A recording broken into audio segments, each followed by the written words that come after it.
All right, welcome everybody to our show here. So I'm here with Rachel Oliver from Clover Properties. She's part owner of Clover Properties, and they've been helping Ontario families get on the path to homeownership through proven rent to own process. Family owned and operated company, helping over 600 families stop renting and start owning. And it's ideal for a lot of people. She's going to talk about that today and their mission. So welcome to the show.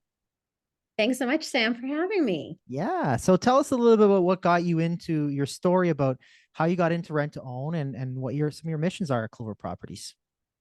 Well, originally it all goes back to my why. I think my why was the key driver that I really wanted to make different choices in my life. I didn't want to exchange my time for the benefit of my boss achieving his revenue targets and his overall, achievement for his lifestyle. And I really thought, I'm working super hard. I'm climbing this corporate ladder, usually 45 to 60 hours a week in some cases, at the expense of not being there with my family, asking for raises, asking for time off. And I just thought, life is too short. And sure enough, I got diagnosed with breast cancer when I was just 30 35 years old. Wow. So that And was that. Wow. That's what a story, eh? Like, oh my goodness. yeah, and that really like I already knew life was short, but that was a full-on affirmation that life is short. And I had a brand new baby in the mix. It's one thing when you're older or you're single and you're just answering for yourself, but I had this newborn life that I was now responsible for, and my entire perspective on time changed, and how I exchange my time for money, that perspective changed. So she was my why. I really wanted to take control back of my time. Why? Because I wanted to be there for my child, because I didn't know how much time I really had on my hands, and I was going to spend it on my terms. That's incredible. So really, you've been able to get that clarity around how important time is for you because you were working for someone else. How did real estate factor in to allow you to get more of your time back? And what was that transition like out of the corporate world into having more time freedom? Well, so of course I'm married, and I like to call him Mr. No affectionately. In reality, his initials spell N-O. Neil Oliver is his name, but he is Mr. No. So when I would say, I think we need to find a different approach to our future, that we can't just rely on our job incomes and this grind. We need to find a different way. And I suggested real estate because I read Rich Dad, Poor Dad, and I had these ideas. He said, "You're nuts. We don't know anything about real estate. It's very unpredictable. We don't have the money. We have a brand new baby, and you wanted a Peg Perego stroller, which costs $1,200. What are you thinking?" You just don't be We shocked. have we have a City Select stroller, so I can attest to that. But go on. And the Veer wagon. Um, Good times. actually, I should say, I think he shot me down. He said no to the Peg Brago. I think I ended up getting a Phil and Ted's for Yeah. $700. We compromised. Who knew Wow, that's a strollers good were that compromise. expensive? I know they are. So he basically said, listen, the way the lifestyle that you want doesn't really lend itself too well, because we were spending money. We were making great money. We both had corporate jobs with great incomes and a great lifestyle, but that's really what it was, money in, money out. And although that was great for the time being, I also saw that, what, I need something that is going to give me control of my time and give me a little bit more security. So I needed to replace my paycheck. And I thought real estate was going to be the way to do that. But the rent that was going to be coming in to create that cash flow to offset a paycheck didn't seem like it was going to work, because I started going to meetups and learning from other people.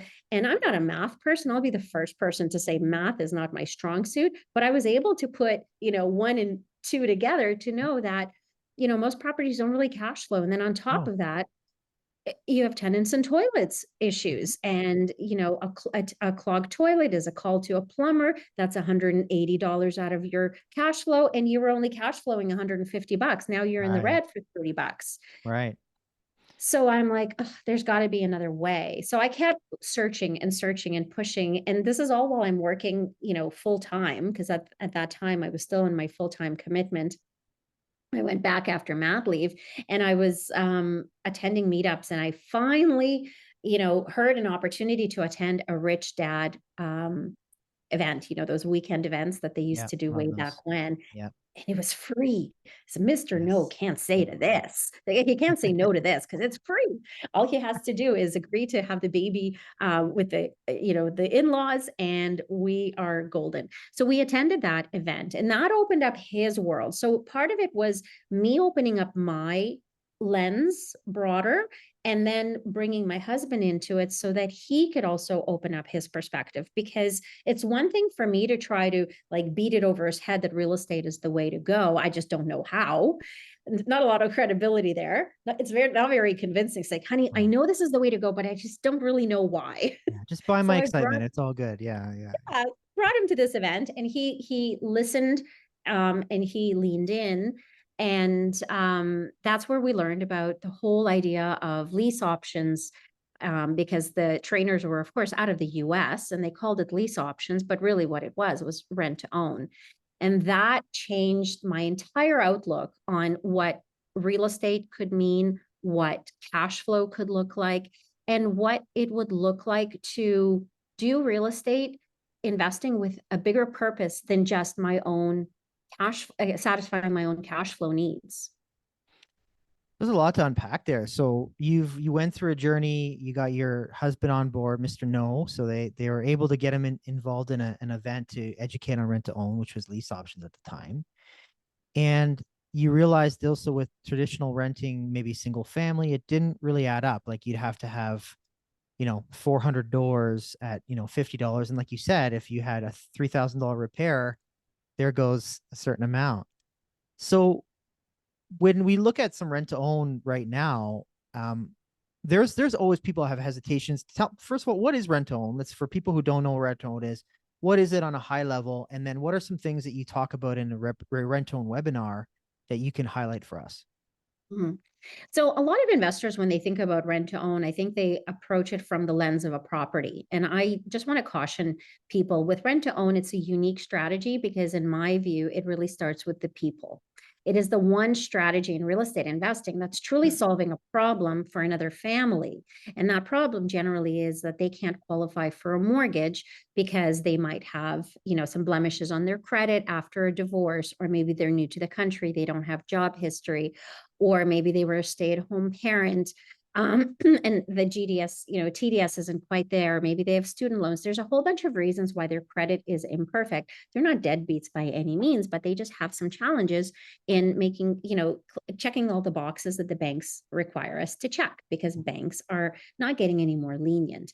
And on top of that, they've been trying to save up a bigger down payment, but it's difficult because they're renting and they have, household responsibilities and maybe kids and daycare, all of that. And the higher cost of living is not making it any easier. I've been doing this for 15 years, Yeah. and there has always been a challenge to get into home ownership, no matter what the interest rates are, no matter how cheap or not cheap the houses are. There's always a personal circumstance, and that's really what we're solving for. Rent to own is a way of helping another family overcome their barriers to getting into home ownership. So today they can't get in with the banks, but if they rent to own, the rent to own process will help them fix the problems that they're facing. So build up a bigger down payment, improve their credit, pay down debt, get better at managing their money, whatever their circumstances are. That 3 or 4 year rent to own window will help that family become mortgage ready, so that ultimately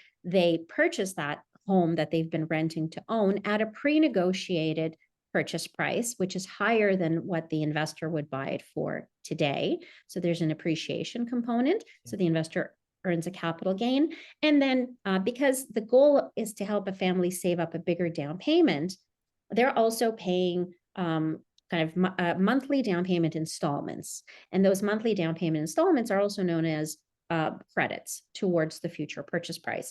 So those credits actually translate into cash flow for the investor. So the investor is basically selling a property at a future date at a pre-negotiated price, and they're selling it kind of in increments. And the other main distinction with rent to own for an investor is that the homebuyers that are entering this arrangement aren't coming into the deal with just first and last month's rent. They're coming in with $30,000, $40,000 of the down payment money that they've scraped together. It's just not enough for them to get a mortgage because their credit isn't perfect, but it's enough for them to do rent to own. And then each month they add to that 30 or 40,000 initial down payment. So by the end of the rent to own process, that family will save, $60,000, $70,000 towards the purchase of the home. Their credit will be improved, and they had a sense of stability while they're living in a home for that timeline. So there's a lot of moving parts. It is a complicated strategy, but it starts with helping people overcome their barriers to getting qualified with the banks today. Okay, excellent. So really helping them remove their barriers, like you said, pay a pre-negotiated sales price in 3 years. Credits that go towards owning or also help the cash flow of the investor. I've heard some people saying, for example, well, they don't qualify now. What do you do to make sure that they're going to qualify in 3 years? What if they don't?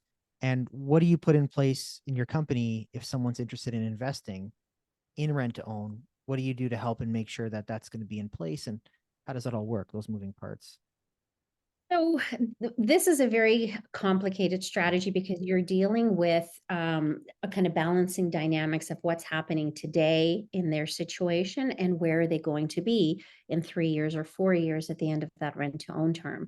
And we have to operate from where they're going. So we basically say, this is where we need them to be because this is how much they're going to be buying the house for. This is how much of a down payment credit they need to have. So what do they have today and what is the delta? And then we structure the rent to own to get to the finish line. Okay, so you look at the delta. You also look at maybe credit repair tactics, et cetera, or whatnot.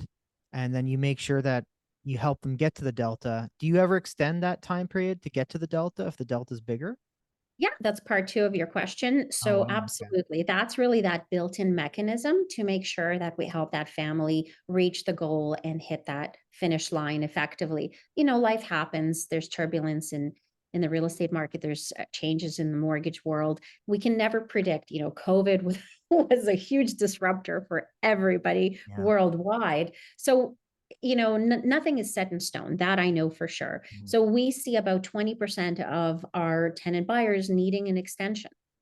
And we're totally okay with that because as an investor who's holding title on this property, you still have someone who's motivated to own. They're paying faithfully because if they don't and they're in breach of the contract, they lose all of those down payment installments that they put towards the purchase. So there's a serious carrot over that home buyer's head. But if they need an extension, they're motivated to keep on paying. What that really means is that I'm getting more mortgage pay down for an extended period of time. And then now I'm not selling that house to them at year 4. I'm selling that house to them at year 5, which means that I'm adding a little bit more on the purchase price. So I'm getting a bigger capital gain as well. So extensions are really a win-win strategy to help that 20% that can't quite exit the deal at the pre-negotiated timeline. So it seems like in the agreement, you have that all written out as well as the extension percentage or appreciation, if you will, if they don't reach the goal. And do you have like a risk assessment? Like, okay, this tenant is going to be probably going to be able to hit the finish line based on their situation, based on their general, and then there may be some tenants that are not ready yet to do rent to own. Like, how does that work, you think? There's a lot of extensive screening that happens to actually get to an RTO deal.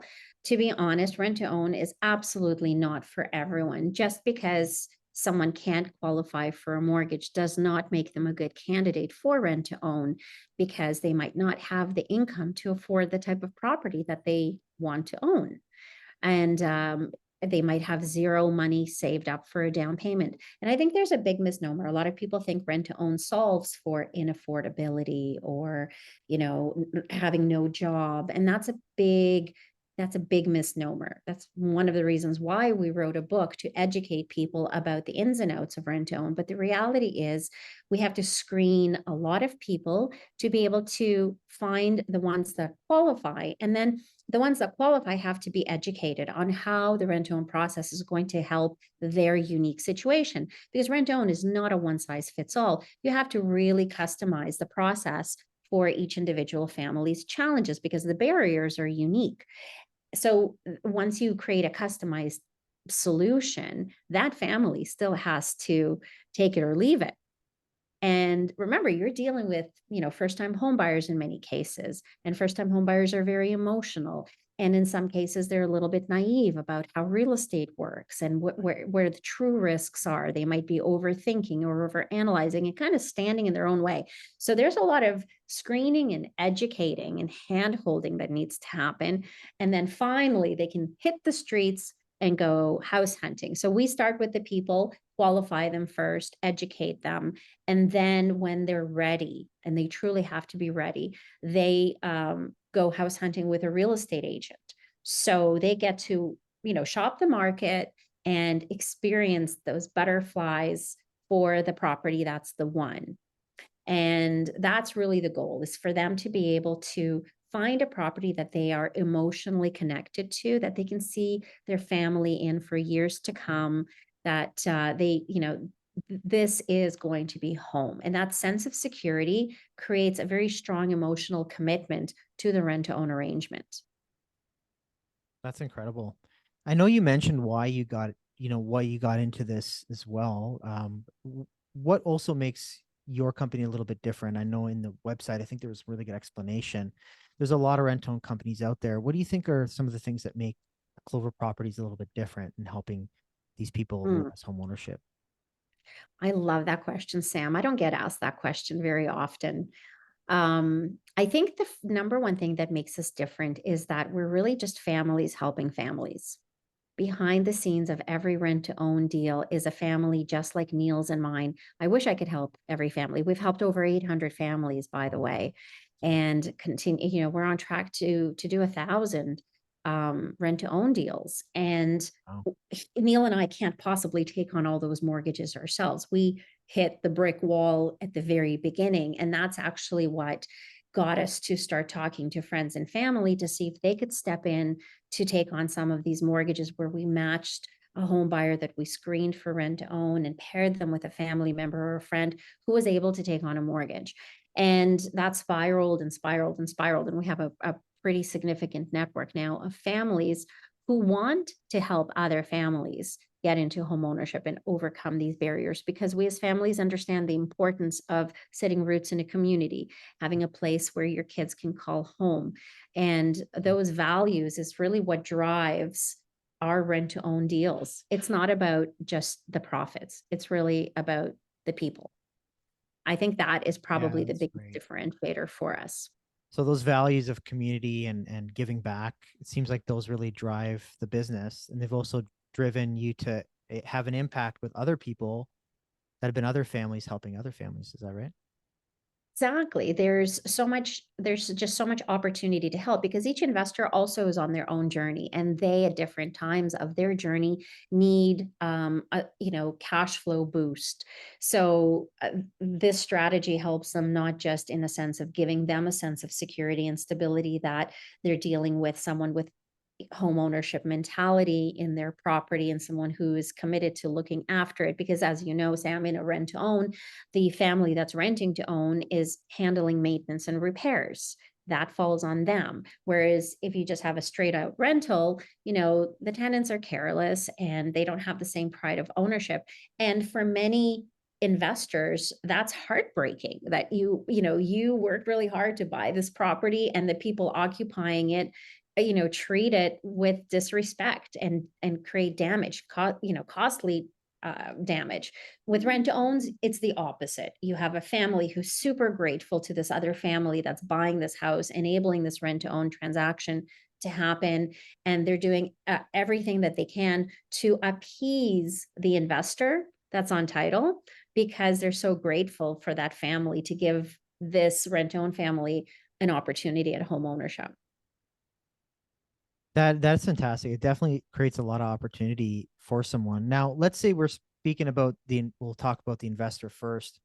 If someone's investing in rent to own with you in your company, what are some things they need to do to get started? And when I looked at a rent to own worksheet, for example, I remember seeing it showed the rates the rates were different, and it showed a different percentage or different monthly cash flow? I know you're not able to give an exact answer. However, what can someone expect when they're investing in rent to own as far as like maybe return or um, and can they also, if they have a property that's really in the negative, can they create that tenant to be rent to own to get out of that negative cash flow? Mhm. Mhm. Lots of good questions in there. So as far as rates go, a professional rent to own company should have their hand on the pulse, and they're constantly pivoting and adjusting the framework of the rent to own arrangement so that it is in line with where we are in terms of financing, in terms of affordability, in terms of the stress test. There's a lot of moving parts, and we're constantly adapting. So, in today's world, we're dealing with a just over 6% interest rate Yep. on some of our Yep. deals. Yep. But we are able to adjust our rent to own uh, um, structure so that the tenant buyers that we're bringing in, they're also impacted by higher interest rates as well. And of course, they still have to pass the stress test on the back end.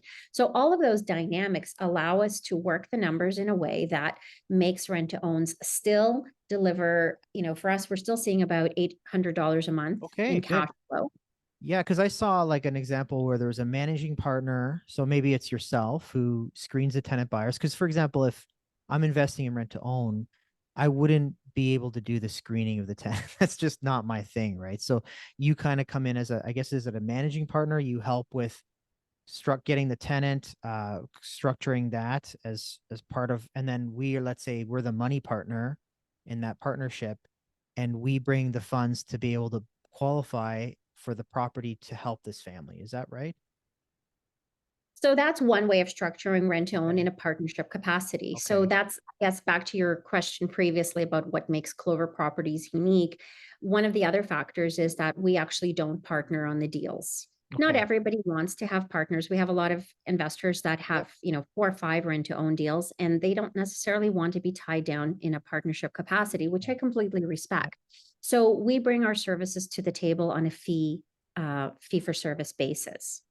So the investor that takes title, we do all the screening and the vetting and the Right. calculating and the contract organizing. We do all of that for a flat fee.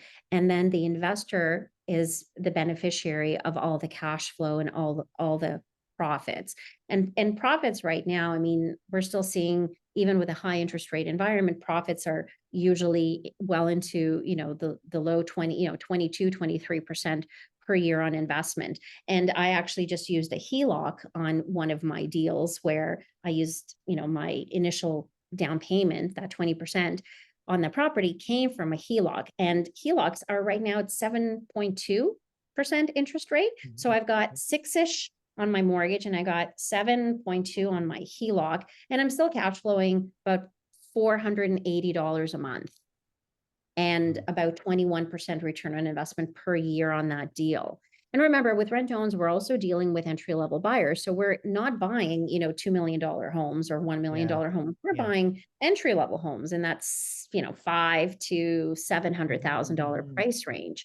So our borrowing power also goes further as well. So it seems like a lower barrier to entry. You have better cash flow, so it could be even $800 potentially in Mhm. this market. That seems like it's actually works out really well for the investor. Are there anything else that they should know about? And in that example as well, with someone who has a property right now and it's in a very high like negative cash flow, can they get these people to potentially qualify to rent to own, and can they convert them to a rent to own That's a situation? really great question. And we definitely try to help investors look at that possibility. I wouldn't recommend, if someone doesn't have any background or understanding of how rent to own works, I wouldn't recommend that they try to figure this out on their own. Absolutely not. I'm happy to take those calls and Yeah. guide them. The key there is, although you have a property that's in the red, you still have to marry someone else's affordability with that.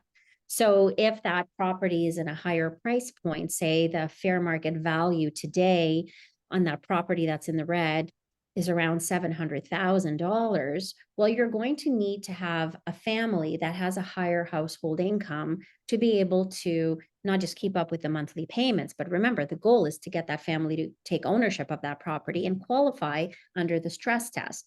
So your buyer pool tends to shrink if the property is in a higher price point because you need, there's Right. fewer people that have I see. $150,000 combined household income, especially if they're first-time home buyers.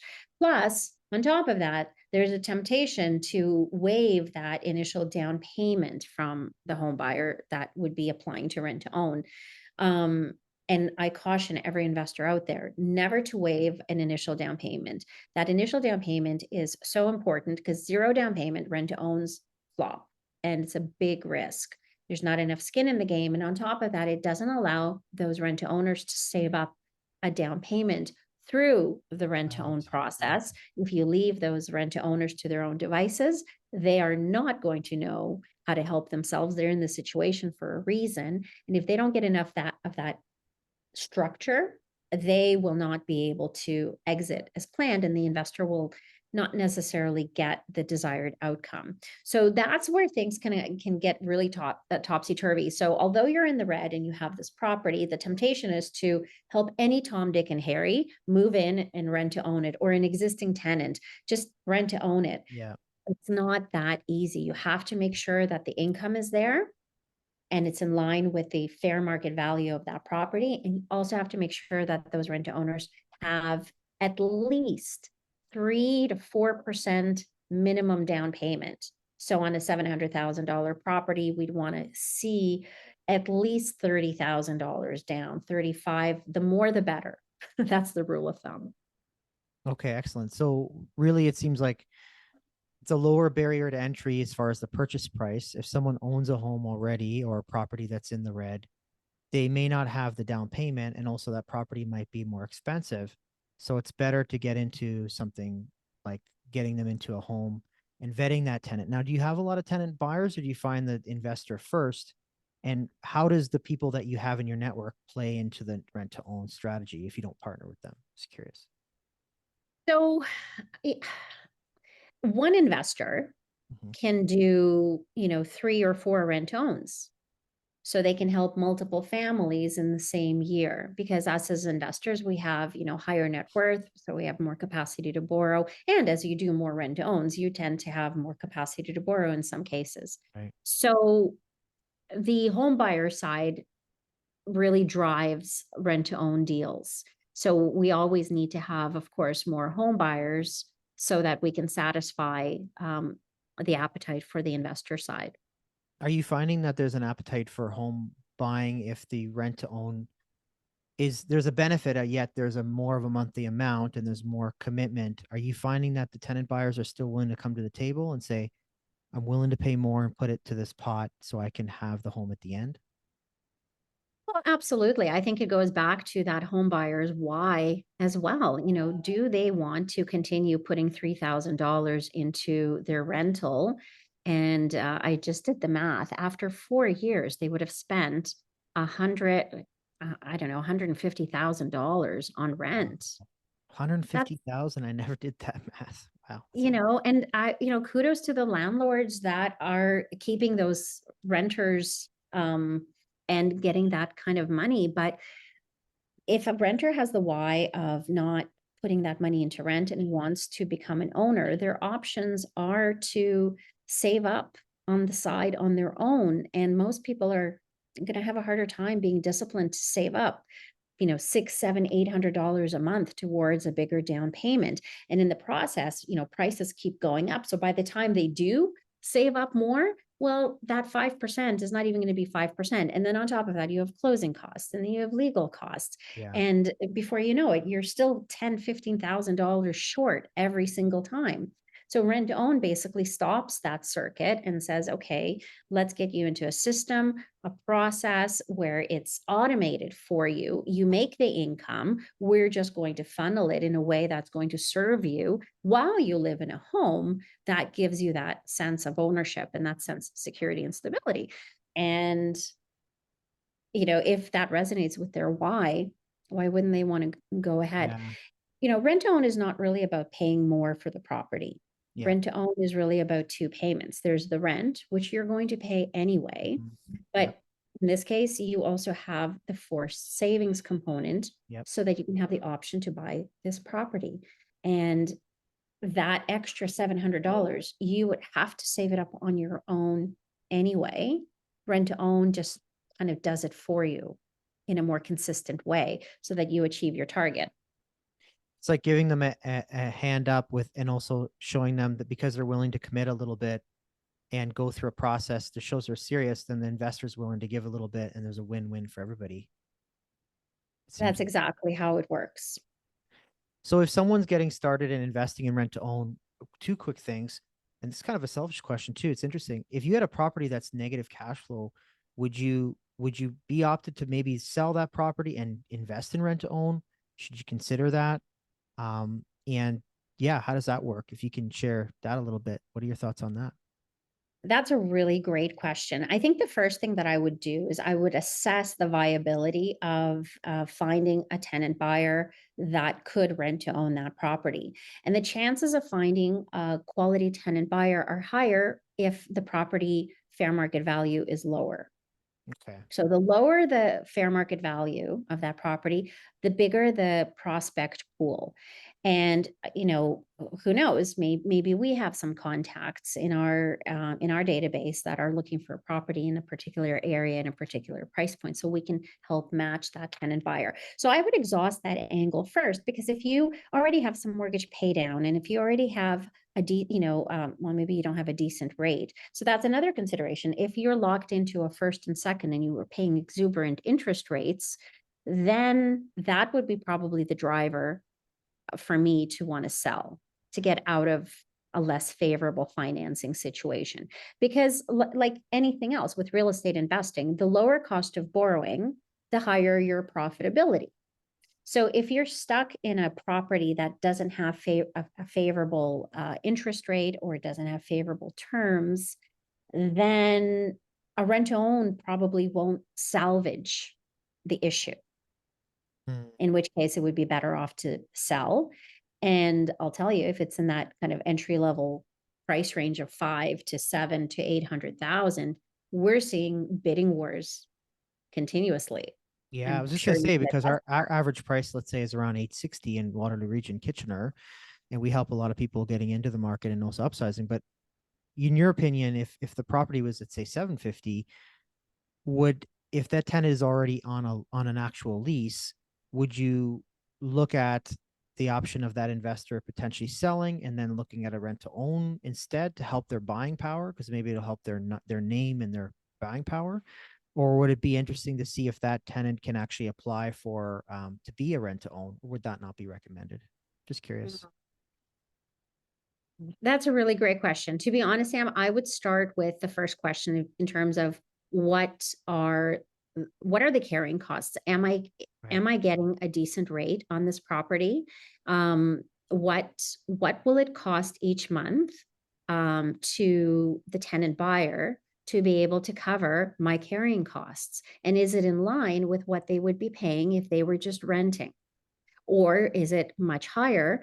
Because you still have to be competitive on the rent part in a rent to own. You can't jack up the rent just because it's a rent to own. You still have to be kind of, where the market is averaging. So that's part one. And then part two, does the tenant buyer have the income to support that amount each month to pay my carrying costs? And do they have enough income to be able to afford a little bit of a down payment savings? So what is the income situation with that tenant buyer? And then do they have a down payment component? So first assess the investor's financing, kind of take inventory of that, and then look at the tenant profile and see where they're at in terms of income and down payment.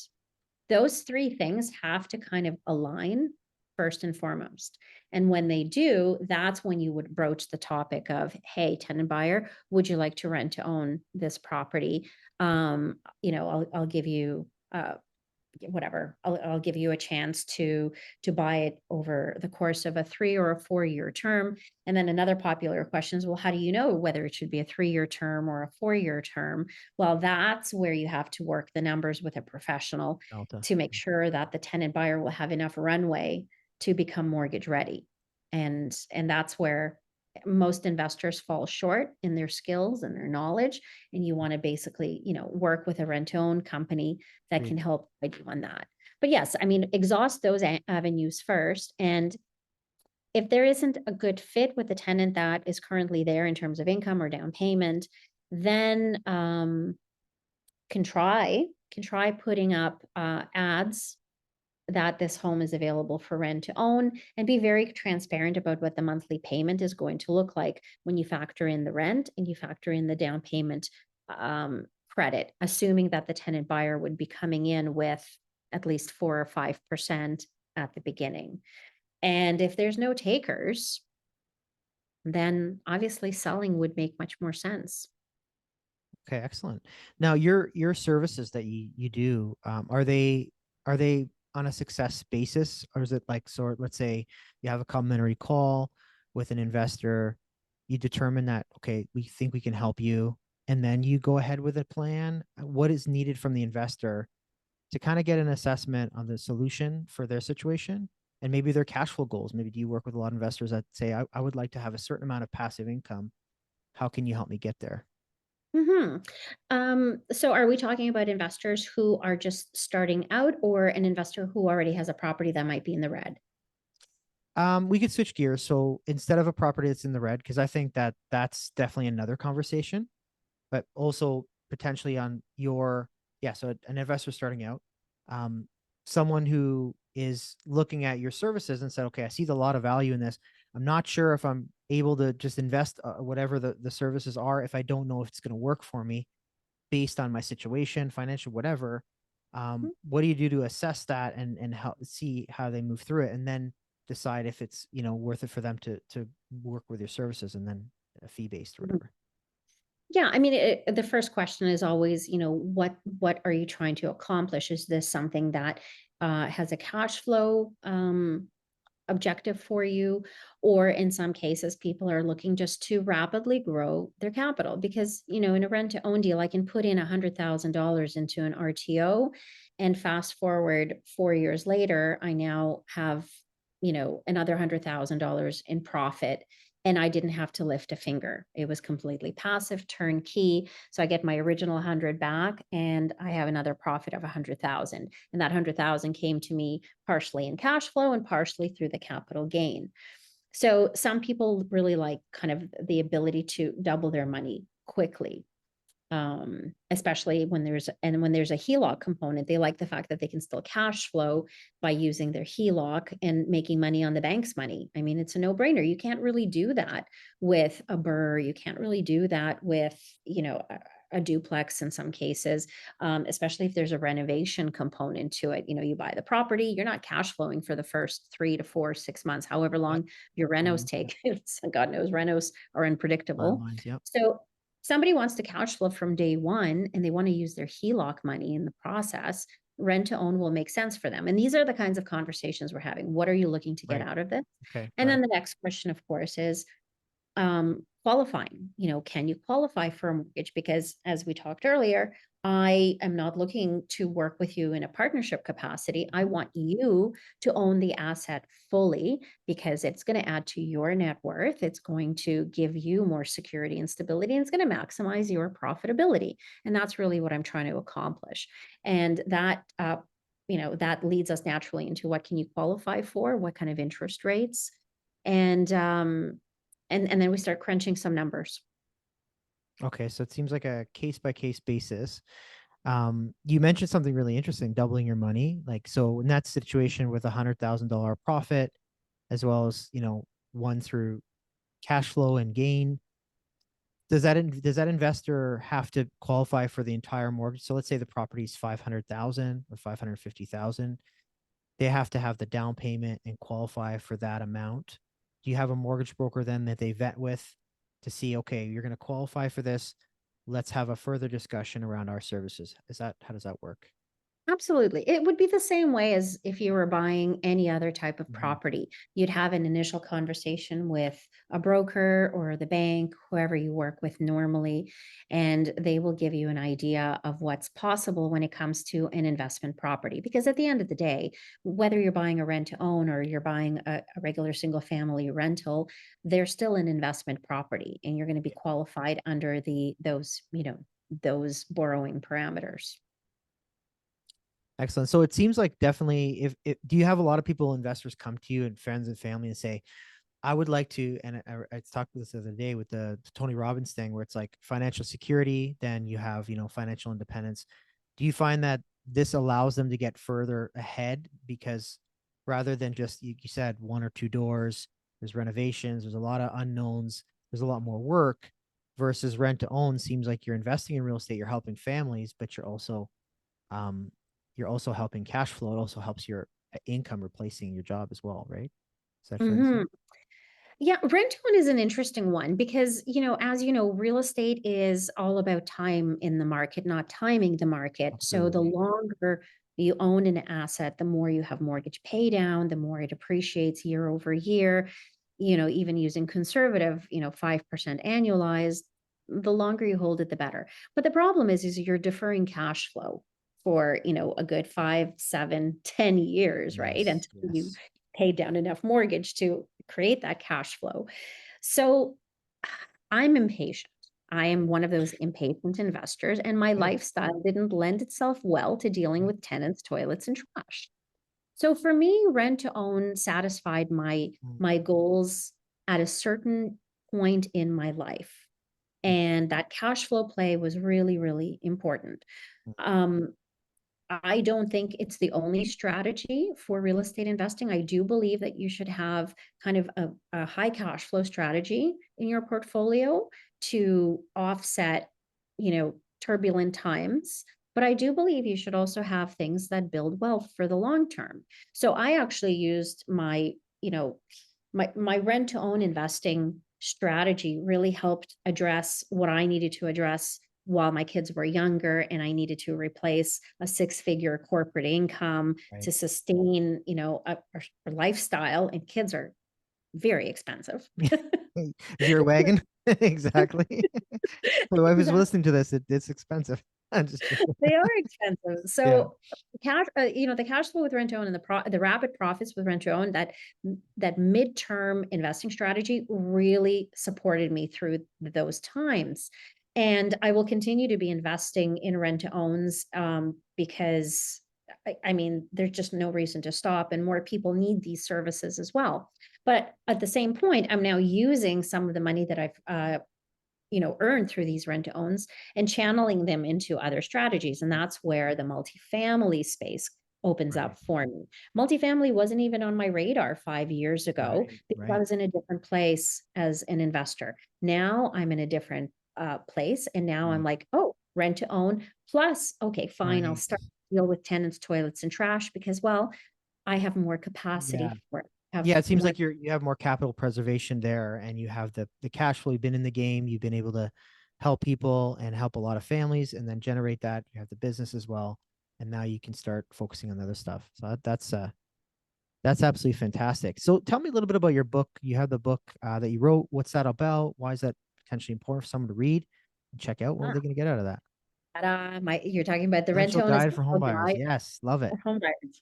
Okay. So we wrote this book. My husband and I wrote this book out of necessity because our phone was ringing off the hook. When people got a feeling for, oh, there's this family that helps other families rent to own, we got inundated with phone calls from not just people who are interested in doing rent to own, but people who were in rent to own arrangements that were written on the back of a paper napkin with sketchy terms and misspelled names Yeah, and it's weird calculations. And then they would call us and say, I'm in this rent to own, and these are the terms, and this is what the landlord wants. And I don't know if this is fair. Can you help me? Can you salvage my deal? I'm losing money, I'm losing my home. What can you do? And that didn't happen just once, that didn't happen twice. That we were getting probably in a month, we were getting about 10 phone calls Wow. from people that were in rent to owns that were going sideways. And unfortunately, we could not help very many of them. So we thought, okay, well, how can we change this in the future? We can't control how other people did their rent owns, but we can provide a tool to help families access resources so that they can make more informed decisions. So that's where the Rent Own Essential Guide for home buyers really came from. We wanted to create a resource to help home buyers access, a $20 book on Amazon that breaks down the good, the bad, the ugly, and then some about rent to own so that they aren't put into a position of, oh, I didn't know that. Right. Everything, it's And like a rent to own Bible, pretty much everything you need to know about rent to own as a home buyer. exactly. Exactly. And a lot of people ask, well, why didn't you write a book for the investor side? Well, investors are super savvy and investors know how to research things, and investors have Yeah, pretty resourceful. rich networks. Yeah. They can get to the heart of the answers in a much quicker. Whereas these home buyers, some of them are going through some sort of a personal Mhm. setback. They don't necessarily have friends and family who are supportive of them getting into home ownership. So they have Right. no one to lean on and guide them. And they're just trying to break away from redundant circumstances that aren't helping them get ahead, and they didn't really have anyone they could call or anyone they could talk to. He said, you know what, a $20 book on Amazon could make a huge difference for some of these people. And truly it did shoot down us receiving a lot of those phone calls about failed rent to owns. So it seemed like the book was born out of all the questions to help with like an FAQs and an essential guide and what other companies are not doing right, I guess, right? There's a lot of wrong ways to do it, which I'd like to hear one or how rent to own, like what are some common objections and what are some things that you do to handle those common objections with rent to own, like, common, other companies may not be doing it at the same level. What are your thoughts on that? I think we're still dealing with home buyer mentality, and it's the usual suspects. I don't know that rent to own is dealing with anything too unusual. It's more about should I sit and wait for prices to drop? Yeah. Should I sit and wait for interest rates to drop? Yeah, my Um, my cousin at the barbecue told me blah blah blah. Yeah, exactly. Yeah. exactly. I hear prices are at an all-time high and they have no choice but to come down. And many of them don't even understand what the stress test is. Like, well, what's the stress test that I have to be aware of?